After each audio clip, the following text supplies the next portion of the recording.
Okay, so what about works? Well, you know that works doesn't get you to heaven. Works before Jesus, before Christ, doesn't get you to heaven. Now I'll talk about that in a few minutes. So as Jesus had said, you will be justified by the right speaking that you do. So why the title, what about works? Well, so what do works have to do with it? Well, I'm sure you've heard people say that if they are good while on earth, they will go and do good works, then maybe, just maybe, they'll go to heaven. No, that's not true at all. No, there are works that you do that won't do it, but there are works that you do after you come to Jesus.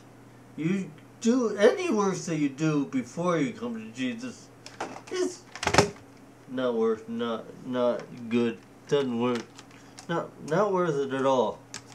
But now after you come to Jesus, there are certain works that you must do. Must do.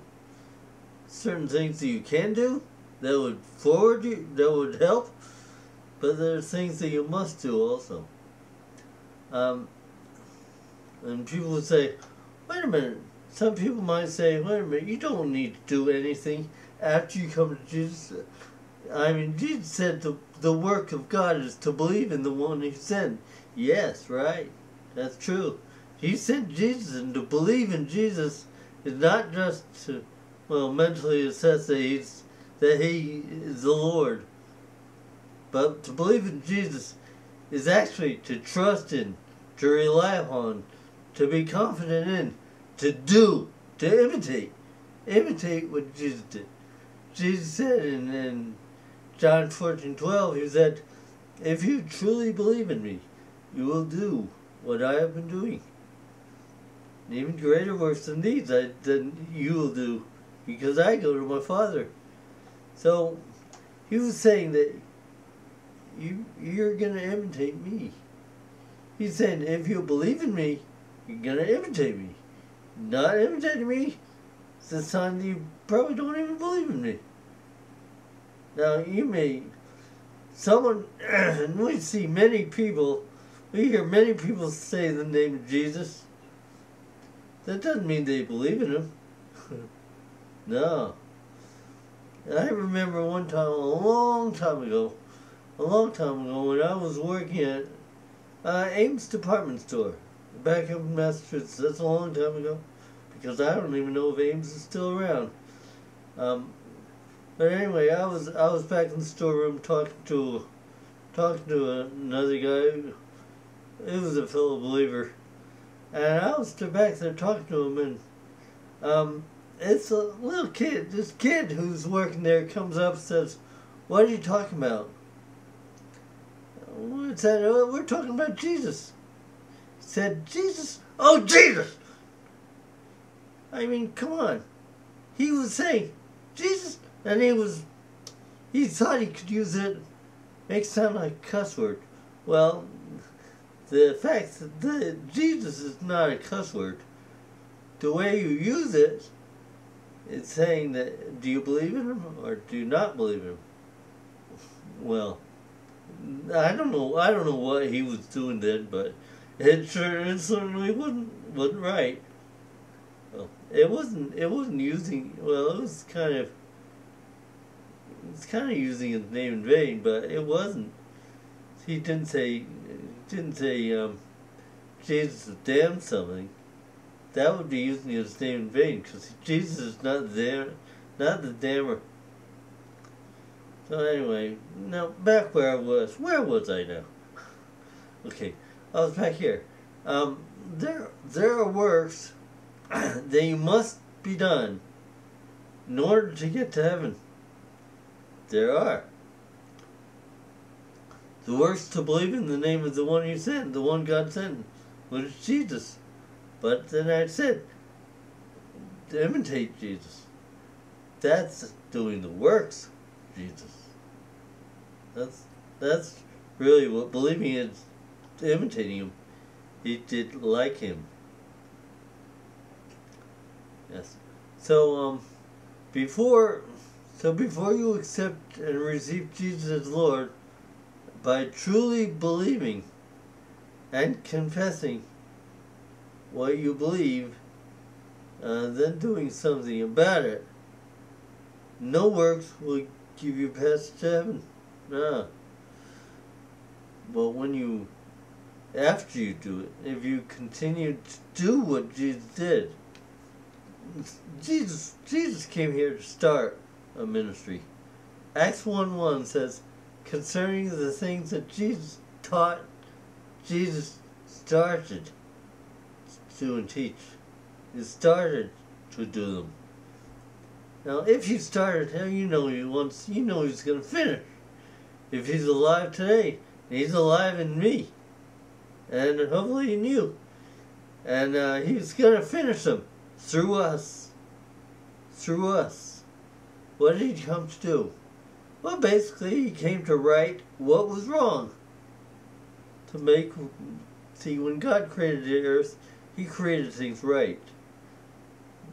Through demonic intervention, things that were right became wrong. But Jesus came to earth to make them right again. To take the wrong and transform them back into what was right. Heal the sick, cast out demons, raise the dead, do all that stuff, cleanse the lepers, making right what the devil made wrong. That's what we're to do. That's what Jesus came to start, and that's what we're to continue doing. He came to teach us how to do that. We're to continue doing it. He came to teach us how to go to heaven. We're to continue in his word.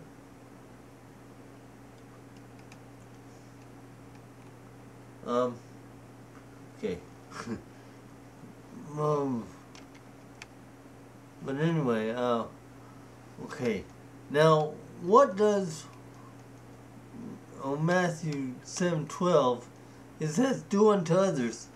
Well, it says, so in everything, do to others what you would have them do to you. This sums up the law and the prophets. Now, some people have gotten the idea that they should do this, do it unto them because they did it unto you. You should do it to them because they did it unto you. That's not what the word says.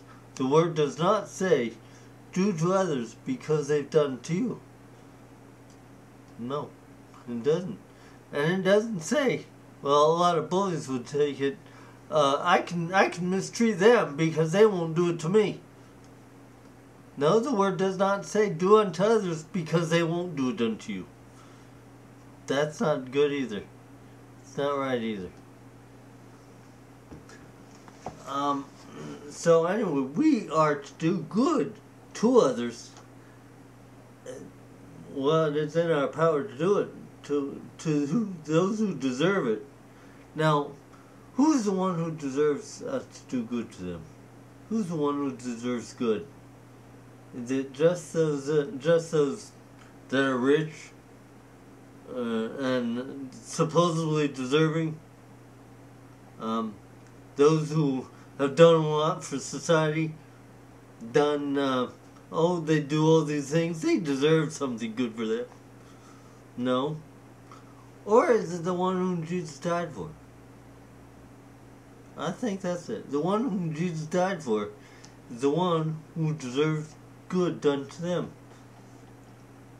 I don't know why my chair is sinking. I don't know why. Anyway, when do you do something? When you do something, you work. You are working. You are doing work when you're doing something. Get this. When you're writing, I'm a writer. I'm doing work. Yes, that's right. I'm writing. I'm a writer. I'm doing work. Actually, I'm also a teacher, and I'm doing work. It's the work that God called me to. Whatever you are doing, it is a work. Now, is it the works that God called you to do? Or is it the works of the world? What? Is the work you are doing conducive to the words of God, to the works of God? Some works are not, but some works are. You've got to think about that. What is it that you're doing? What does God want you to do? When you speak, when you're saying you're going to do something for someone or with someone, yeah, sure, Dave, I'll do this with you. I'll do it with you at 11 o'clock tomorrow. Well, at 11 o'clock tomorrow comes and you don't do it. Well, did you do it right? Because you said you would do it. Good job. Good deed was it? No, you just committed a lie. You just lied. I mean, not doing it is a lie. See, what a lie is a promise unfulfilled. Another meaning of a lie is a falsification of the truth.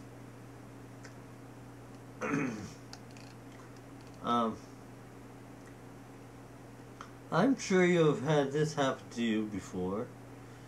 Someone told you that they will do something with you. Well,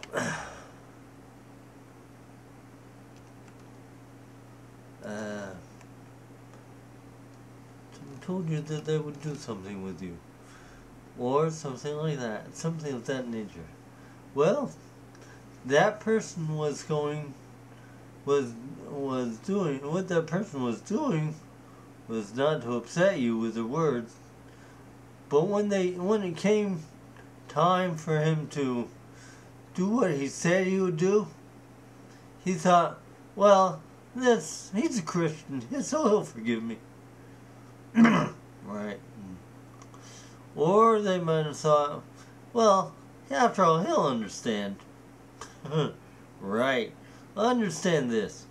Someone who lies and makes up excuses either doesn't like you or doesn't know any better and needs to learn the truth. Learn that lying is unacceptable behavior. And I'll talk to you later. Now you better get this book because in this book there's a lot more than what I'm teaching.